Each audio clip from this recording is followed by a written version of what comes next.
வச்சுட்டு இப்போ நம்ம பால் வைக்க போகிறோம். வச்சுட்டு ஒரு 15 minutes பால் நல்லா கொதிக்கணும்.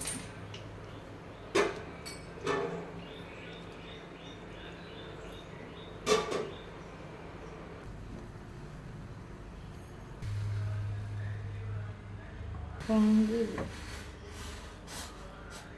பால் கொதிக்கணும்.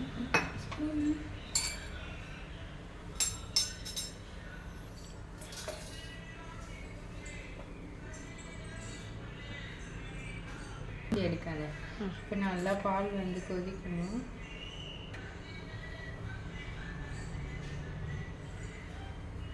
நல்லா பாயில் பண்ணாதான் நமக்கு எப்பயுமே ஹெல்த்தி.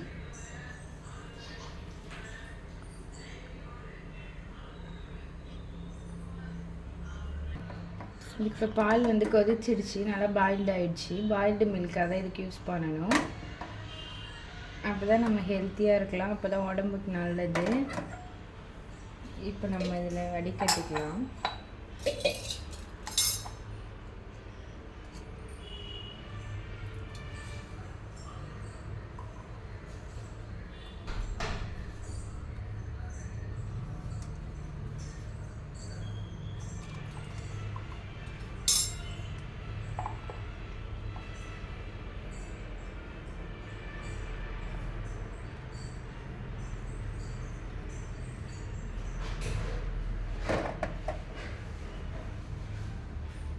இப்போ நம்ம வடிகட்டியாச்சு.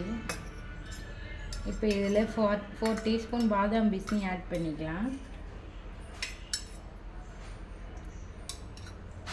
இது எதுக்காகனா உடம்பு குளிர்ச்சி, அப்புறம் ஃபேஸ்லாம் நமக்கு வந்து க்ளோவாக இருக்கிறதுக்கு தான். 4 டீஸ்பூன் ஆட் பண்ணிட்டாச்சு. இப்போ நம்ம லைட்டாக சுகர் ஆட் பண்ணிக்கலாம். இப்போ சுகர் ஆட் பண்ணிக்கலாம். ரொம்ப பண்ணலாம், லைட்டாக ஆட் பண்ணிக்கலாம். அவ்வளோதான், முடிஞ்சிடுச்சு. இப்போ இதை வந்து நம்ம கலக்கிக்கலாம். அவ்வளோதான், இப்போ நம்ம சர்வ் பண்ணலாம். டேஸ்ட்டாக இருக்கும்.